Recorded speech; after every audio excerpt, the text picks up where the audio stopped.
Bus സ്റ്റോപ്പിൽ വന്നിരിക്കുന്ന വഴി നോക്കാൻ വേണ്ടിയിട്ടല്ല എൻ്റെ പ്രിയപ്പെട്ട ഫ്രണ്ട് എന്നെ പോസ്റ്റാക്കിയത്. എവിടെ പോവുകയാണെങ്കിലും ലേറ്റായി വന്ന് മാത്രം ശീലമുള്ള അവൾ ഇന്നും പതിവ് തെറ്റിച്ചിട്ടില്ല.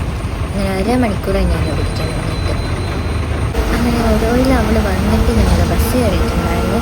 ഞങ്ങൾ നേരെ പോയത് കോഴിക്കോടേക്കാണ്. അവിടെ നിന്ന് ഫോക്കസ് മോളിൽ കയറിയിട്ടുണ്ടായിരുന്നു. ഫോക്കസ് മോളിൽ കയറിയിട്ട് ഞങ്ങൾ ഫുഡ് കോർട്ടിലേക്കാണ് നേരെ പോയത്. എന്തെങ്കിലും ലൈറ്റായിട്ട് കഴിക്കാമെന്ന് വെച്ചിട്ടാണ് ഫുഡ് കോർട്ടിലേക്ക് എത്തിയത്. അങ്ങനെ അവിടെ മൊത്തം നോക്കി ലാസ്റ്റ് ഞങ്ങൾ ഈ ചീസ് ഫ്രഞ്ച് ഫ്രൈസ് ഓർഡർ ചെയ്തു. ഭയങ്കര ചീസി ആയിരുന്നു, കുറച്ച് ക്രീമിയൊക്കെ ആയിട്ടുള്ളൊരു ടെക്സ്ചറായിരുന്നു. ഞങ്ങൾക്ക് ഭയങ്കര ഇഷ്ടപ്പെട്ടു. ഇത് ക്വാണ്ടിറ്റി ഉണ്ടായിരുന്നു, പാത്രം കാണാൻ ചെറുതാണെങ്കിലും അത്യാവശ്യം ക്വാണ്ടിറ്റി ഉണ്ടായിരുന്നു. അത് കഴിഞ്ഞ് ഞങ്ങൾ ഈ ഒരു ഷോപ്പിൽ പോയിട്ട് ഞങ്ങൾ ഐസ്ക്രീം ഓർഡർ ചെയ്തിട്ടുണ്ടായിരുന്നു. ഐസ്ക്രീം കുറേ തപ്പി ലാസ്റ്റ് ഞാൻ എടുത്തിട്ടുണ്ടായിരുന്നത് എൻ്റെ യൂഷ്വൽ ഫ്ലേവറായിട്ടുള്ള സ്ട്രോബെറിയും അവളെടുത്തിട്ടുണ്ടായിരുന്നത് ബട്ടർ സ്കോച്ചും ആയിരുന്നു. അത്യാവശ്യം ടേസ്റ്റ് ഉണ്ട് ഐസ്ക്രീം, പക്ഷേ വില കുറച്ച് കൂടുതലല്ലേന്ന് ഞങ്ങൾക്കൊരു സംശയം ഉണ്ടായിരുന്നു. പിന്നെ പോട്ടെ, വല്ലപ്പോഴൊക്കെ അല്ലേ. ഇതിന് മുമ്പ് ഞാൻ ഈ ഒരു സ്ഥലത്തുനിന്ന് ഐസ്ക്രീം എടുത്ത സമയത്ത് എനിക്ക് ഇത്ര റേറ്റ് തോന്നിയിട്ടുണ്ടായിരുന്നില്ല. ഇപ്പം വിലക്കയറ്റല്ലേ ആയിരിക്കാം. അങ്ങനെ ഞങ്ങൾ ഐസ്ക്രീമൊക്കെ കഴിച്ചു. പിന്നെ ഉച്ചയ്ക്ക് ലഞ്ചിന് ഞങ്ങൾ ഒരു ഫുഡ് സ്പോട്ട് അന്വേഷിച്ച് പോയിട്ട് ലാസ്റ്റ് കണ്ടുപിടിച്ചിട്ടുണ്ടായിരുന്നത് ഒരു ചോഫോ എന്ന് പറഞ്ഞിട്ടുള്ള ഫാമിലി റെസ്റ്റോറൻ്റ് ആയിരുന്നു. അത് ഒരു കള്ള് ഷാപ്പ്, ആ ഒരു സെറ്റപ്പാണ്, പക്ഷെ നല്ല അടിപൊളിയായിട്ടുള്ള ഫുഡാണെന്ന് റിവ്യൂസൊക്കെ ഞാൻ കണ്ടിട്ടുണ്ടായിരുന്നു. അങ്ങനെയാണ് ഞങ്ങൾ ഇവിടെ കയറുന്നത്. ഇവിടെ 2 സെക്ഷൻസ് ആയിട്ടാണ് ഉണ്ടായിരുന്നത്. ഞങ്ങൾ ഈ ഒരു സെക്ഷനിലേക്കാണ് കയറിയത്. അത്യാവശ്യം നല്ല ആംബിയൻസൊക്കെ ഉണ്ടായിരുന്നു. ചെറിയ സോങ്സൊക്കെ പ്ലേ ചെയ്യുന്നുണ്ടായിരുന്നു. നല്ല രസമായിട്ട് തോന്നി ഞങ്ങൾക്ക്. അങ്ങനെ അവിടെ അത്യാവശ്യം ഐറ്റംസ് ഉണ്ടായിരുന്നു, ഫുഡ് ഐറ്റംസ്. സീ ഫുഡാണെങ്കിലും പോർക്കാണെങ്കിലും ബീഫാണെങ്കിലും ഡക്കാണെങ്കിലും റാബിറ്റൊക്കെ ഉണ്ടായിരുന്നു. ഞങ്ങൾ ലാസ്റ്റ് സെർച്ച് ചെയ്തിട്ട് ഓർഡർ ചെയ്തിട്ടുണ്ടായിരുന്നത് ഈ കൂന്തൽ റോസ്റ്റാണ്. ഇത് തവ റോസ്റ്റാണ്. അപ്പോൾ അവൾ ചപ്പാത്തി എടുത്തു, ഞാനാണെങ്കിൽ എടുത്തിട്ടുണ്ടായിരുന്നത് അപ്പമായിരുന്നു. എനിക്ക് ചപ്പാത്തി ഏകദേശം ഒന്ന് വെറുത്ത സാധനമാണ്. കാരണം എന്താണെന്ന് വെച്ച് കഴിഞ്ഞാൽ ഞാൻ ബാംഗ്ലൂർ ഉണ്ടായിരുന്ന സമയത്ത് ഹോസ്റ്റലിൽ 3 നേരം വരെ ചപ്പാത്തി കഴിച്ചിട്ടുണ്ട്. അങ്ങനെ കഴിച്ച് ഇപ്പോൾ ചപ്പാത്തി കാണുമ്പോൾ വേറെ ഓപ്ഷൻസ് ഉണ്ടെങ്കിൽ ഞാൻ ചപ്പാത്തി എടുക്കാറില്ല, വല്ലപ്പോഴും ചപ്പാത്തി എടുക്കാറുള്ളൂ. അങ്ങനെ ഈ അപ്പം എനിക്ക് ഭയങ്കര ഇഷ്ടപ്പെട്ടു. എനിക്കിങ്ങനെ അച്ഛൻ ഭയങ്കര ക്രിസ്പി ആയിട്ടുള്ള അപ്പം എനിക്ക് ഭയങ്കര ഇഷ്ടമാണ്. പിന്നെ ഇതിൻ്റെ കൂടെ അവരൊരു ഗ്രേവി കൂടി തന്നിട്ടുണ്ടായിരുന്നു. എനിക്ക് ആ ഗ്രേവി അത്ര ഇഷ്ടമായിട്ടില്ല. പക്ഷേ ഈ കൂന്തൽ റോസ്റ്റ് അടിപൊളിയായിരുന്നു. കുറച്ച് സെസമി സീഡ്സൊക്കെ ഇട്ടിട്ട് അത്യാവശ്യം സ്പൈസി ആയിരുന്നു, നല്ല സ്പൈസി ആയിരുന്നു. കുറച്ച് കഴിഞ്ഞപ്പോൾ എനിക്ക് എരിഞ്ഞിട്ട് കണ്ണിൽ നിന്നൊക്കെ വെള്ളം വരാൻ തുടങ്ങിയെങ്കിലും കഴിച്ചു, ടേസ്റ്റ് ഉണ്ടായിരുന്നു. അതുകൊണ്ട് അങ്ങനെ ഞാൻ കറി കുറച്ച് ഒഴിച്ചിട്ടുണ്ടായിരുന്നു, കുഴപ്പമില്ല. ആദ്യം ടേസ്റ്റ് നോക്കിയപ്പോൾ തന്നെ എനിക്ക് കറി വലിയ ഇഷ്ടമായില്ല, എന്നാലും ഞാൻ കഴിച്ചിട്ടുണ്ടായിരുന്നു.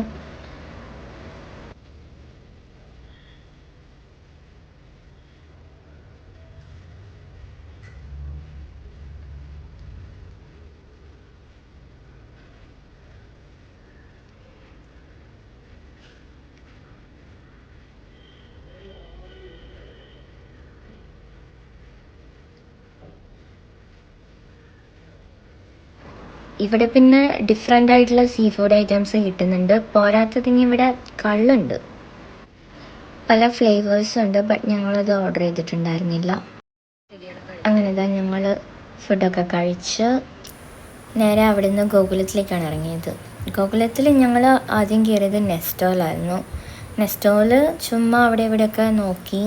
എനിക്ക് കുറച്ച് പെയിൻറ്റും കാര്യങ്ങളൊക്കെ വാങ്ങിക്കാനുണ്ടായിരുന്നു. അങ്ങനെ അത് മാത്രം എടുത്തിട്ട് ഞങ്ങൾ നെസ്റ്റോന്ന് ഇറങ്ങിയിട്ടുണ്ടായിരുന്നു. നെസ്റ്റോന്ന് ഇറങ്ങിയിട്ട് ഞങ്ങൾ നേരെ പോയത് ക്രോസ് വേർഡ്സിലാണ്. ഞാൻ എപ്പോഴും എനിക്ക് ബുക്ക് ഭയങ്കര ഇഷ്ടമാണ്. അപ്പം എപ്പോൾ വന്നാലും ഞാൻ ക്രോസ് വേർഡ്സിൽ കയറാറുണ്ട്. പക്ഷേ ഇന്ന് ഞാൻ ബുക്ക് എടുത്തിട്ടില്ല. അങ്ങനെ ക്രോസ് വേർഡ്സിൽ നിന്ന് ഞാൻ കുറച്ച് പെന്നും കാര്യങ്ങളൊക്കെ എടുത്തിട്ടുണ്ടായിരുന്നു. അങ്ങനെ അവിടെ നിന്ന് ഞങ്ങൾ നേരെ പോയി കുറച്ച് നടന്നു കഴിഞ്ഞിട്ട് ഫുഡ് കോർട്ടിലേക്ക് പോയി. ഫുഡ് കോർട്ടിൽ പോയി മോമോസാണ് ഓർഡർ ചെയ്തിട്ടുണ്ടായിരുന്നത്. എനിക്ക് ഭയങ്കര ഇഷ്ടമുള്ളതാണ് മോമോസ്. മോമോസിൻ്റെ കൂടെ പ്രത്യേകിച്ച് ഈ ഒരു ചട്നി എനിക്ക് ഭയങ്കര ഇഷ്ടമാണ്. എനിക്ക് പക്ഷേ ഫ്രൈഡ് മോമോസ് അത്ര ഇഷ്ടമല്ല, എനിക്ക് സ്റ്റീംഡ് മോമോസാണ് ഭയങ്കര ഇഷ്ടം. അങ്ങനെ ഞങ്ങളിത് ആ മോമോസൊക്കെ കഴിച്ചിട്ടുണ്ടായിരുന്നു. അങ്ങനെ പിന്നെ കുറച്ച് നേരം കൂടി ഫുഡ് കോർട്ടിൽ ഇരുന്ന സമയത്ത് വേറെ എന്തെങ്കിലും ഓർഡർ ചെയ്താലോ എന്ന് വിചാരിച്ചു. ഞങ്ങൾ എടുത്തിട്ടുണ്ടായിരുന്ന പിzzയാണ്. ഇതെനിക്ക് തോന്നുന്നു ബാർബിക്യൂ പിzzയാണ്, ചിക്കൻ ബാർബിക്യൂ പിസ്സ. എനിക്ക് ഓർമ്മയില്ല. അങ്ങനെ ഞങ്ങളിതാ പിസ്സ ഒക്കെ എടുത്തു. കുറച്ച് ടൈം എടുത്തിട്ടുണ്ടായിരുന്നു സാധനം കിട്ടാൻ വേണ്ടിയിട്ട്. യൂഷ്വലി എടുക്കുന്നതിനേക്കാളും ടൈം എടുത്തിട്ടുണ്ടായിരുന്നു. മോമോസിന് നല്ല ടൈം എടുത്തു. എനിക്കൊന്ന് മോമോസിന് ഒരു 25 മിനിറ്റ്സ് എബോവ് എടുത്തിട്ടുണ്ടായിരുന്നു. അങ്ങനെ ഇതാ ഞങ്ങൾ പിസ്സ ഒക്കെ കഴിച്ചു. എനിക്ക് ഈ പിസ്സ കഴിക്കുമ്പോൾ എപ്പോഴും എനിക്ക് ഓർമ്മ വരുന്നത് ഞങ്ങളുടെ ബാംഗ്ലൂരിലെ ഹോസ്റ്റലാണ്. കാരണം എന്താണെന്ന് വെച്ച് കഴിഞ്ഞാൽ ഞങ്ങളുടെ ഫസ്റ്റ് ഇയർ ഫുഡ് അടിപൊളിയായിട്ടുണ്ടായിരുന്നെങ്കിലും സെക്കൻഡ് ഇയർ ആയപ്പോൾ ഹോസ്റ്റലിലെ കുക്കൊക്കെ മാറി ഫുഡ് മോശമായി. അപ്പം ഞങ്ങൾക്ക് ഏറ്റവും അടുത്തുണ്ടായിരുന്നത് ഡൊമിനോസ് ആയിരുന്നു. ഞങ്ങൾക്കാണെങ്കിൽ ഓഫേഴ്സ് കാണുമ്പോൾ മിക്ക നൈറ്റും പിസ്സയാണ് ഓർഡർ ചെയ്യാറുണ്ടായിരുന്നത്. അങ്ങനെ ഞാൻ കഴിച്ച് മടുത്ത ഒരു സാധനം നമ്മുടെ സോസേജ് പിസ്സ ഉണ്ടല്ലോ, ചിക്കൻ സോസേജ് പിസ്സ. അതെനിക്കിപ്പോൾ കാണുന്നത് ഇഷ്ടമല്ല, കാരണം അതാണ് എപ്പോഴും നമുക്ക് ഓഫറിന് കിട്ടിയിട്ടുണ്ടായിരുന്നത്. അങ്ങനെ കുറേ കാലം അത് കഴിച്ചിട്ട് എനിക്കതിപ്പോൾ ഭയങ്കര വെറുപ്പാണ് ആ സാധനത്തിനോട്. നിങ്ങൾ ഹോസ്റ്റലിൽ നിന്നിട്ടുള്ളവരാണെങ്കിൽ നിങ്ങൾക്ക് അറിയുന്നുണ്ടാവും, ഇങ്ങനെ എന്തെങ്കിലുമൊക്കെ ഇൻസിഡൻസ് നിങ്ങൾക്ക് ഉണ്ടായിട്ടുണ്ടാവും ഓരോ ഫുഡ് റിലേറ്റഡ് ആയിട്ടും. കാരണം ആ സമയത്താണ് നമ്മൾ നമ്മുടെ അമ്മയുടെ ഫുഡും കാര്യങ്ങളൊക്കെ വല്ലാണ്ടങ്ങ് മിസ് ചെയ്യുക. പിന്നെ ഞങ്ങൾ പിസ്സ ഒക്കെ കഴിച്ച് ഒന്നും കൂടി ഗൗലമാളിൽ കറങ്ങിയിട്ടുണ്ടായിരുന്നു. അതിൻ്റെ ഇടയ്ക്ക് ഞങ്ങളൊന്ന് നൈക്കയിൽ കയറിയിട്ടുണ്ടായിരുന്നു ലിപ്സ്റ്റിക് ഷെയ്ഡ് നോക്കാൻ വേണ്ടിയിട്ട്. എനിക്ക് പക്ഷേ അത്ര ഇഷ്ടമായില്ല. അവിടെ നിന്ന് ഞങ്ങൾ നേരെ ഒരു ഓട്ടോയിൽ പുതിയ സ്റ്റാൻഡിലേക്ക് പോവാണ്. പുതിയ സ്റ്റാൻഡിൽ പോയിട്ട് ബസ് കയറി പോകാനാണ് ഉദ്ദേശിക്കുന്നത്. അങ്ങനെ ഇതാ ബസ്സിൽ കയറിയിട്ടുണ്ട്. കുറച്ച് നേരം ബസ്സിലിരുന്നിട്ടുണ്ടായിരുന്നു. അത് കഴിഞ്ഞിട്ട് ബസ് എടുത്തു. അപ്പോൾ ശരി ഗൈസ്, ബൈ ബൈ.